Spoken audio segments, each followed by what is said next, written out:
Hi and welcome to this live currency strength indicator table video with me, John, on this Wednesday the 1st of February. Here you can see we've got the two tables in front of us. We have two types. We have the trend traders table and the day traders table. These are highlighting the same studies but just showing us different time frames. Okay, so the currencies that are highlighted in green show there's a confluence between those two trading time frames, and that's where we'll be often looking at opportunities in the markets. The tables auto update every 15 minutes 24/7, so our members can see how the markets stand right now in real time. So what's happening on the tables today, where you can see that the euro has come in at S2 on the trend traders, S3 on the day traders. The Canadian dollar is S3 on the trend traders but S2 on the day traders. The yen is W2 on the trend traders table, and is W3 on the day traders.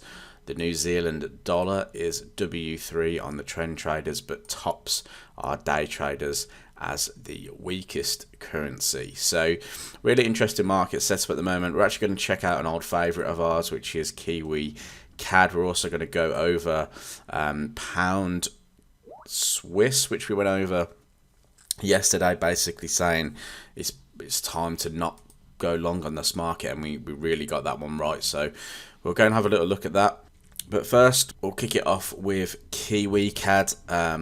Again, like I said earlier, this was a bit of a favourite of ours. We've been looking for long opportunities ever since we kind of found this support down at the 0.77 handle, all the way up to the 0.88. Even most recently, we were looking for longs down and around this area here, around about the 8,450, looking for the move back to the upside. Now, it looks like we're not going to get that move towards the 0.88 handle. In fact, it looks like we're creating sort of a lower high in here instead on this weekly time frame. So that's something to consider when looking at this market, because obviously the Kiwi is looking to gain a little bit of or is topping the table as a weak currency.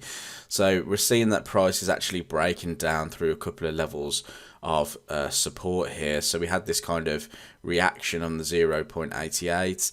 We've then driven to the downside, found support at 0.8450. And it looks like we might be on our way back down towards this low, especially if we do create the lower high here. I would expect the price to come and test the previous low, either drive to the next area of support, which is the 0.83, or from this area here we could see a move back up to the 0.88 handle. So that's kind of the bigger picture outlook there. If I actually go down to a daily time frame, you can see that we have this really nice resistance here, which is the previous area of support. We had the trend line from this low coming through there, so that could act as resistance going forward, especially if price wants to come and retest the previous highs at 0.87. But really speaking, if we go to the 8-hour time frame, this is where it kind of clears up for us and we have a sort of clearer picture of what's going on, because price actually started to form a little bit of a squeeze pattern as price rallied above the 0.8625 level, which actually, if you look left, kind of spans through here. And we've then traded outside of that, traded to the downside. Quite an aggressive move actually overnight, a breakdown, and we're now retesting the old 8-hour sort of minor range which was in the market, and we were looking at this area before for breakouts for long opportunities. Now price has come back and is retesting that area. So if we get a short-term reaction from this point, we may see a move back up to the 0.8625 handle, where the selling pressure may continue for Kiwi CAD down to the 0.8450. Alternatively, if I go to an even lower time frame like the H1, you can see that we're starting to find resistance in and around the range area. Now, what I would want to see though is like a double top pattern or something, because what we can see is a consolidation and then a breakout higher. So this may start creating higher lows and higher highs until it reaches the 0.8625. I don't want to see that if I want to be short right now. I want to see price fail to make new highs and continue to push to the downside. So A couple of options there. If you are a day trader looking for the opportunity on Kiwi CAD, I'd want to see selling really starting to kind of move into the market here. I'd want to see that double top pattern because of that recent consolidation. But really, I think the action here is on the 8-hour chart, just because it's a really clean chart to look at. I think you've got those nice lows in there at the 86.25. So I personally be waiting to see if price can pull back into that level, maybe even into this consolidation before the breakout, before looking for opportunities to the downside. Okay, so something to consider there on Kiwi CAD.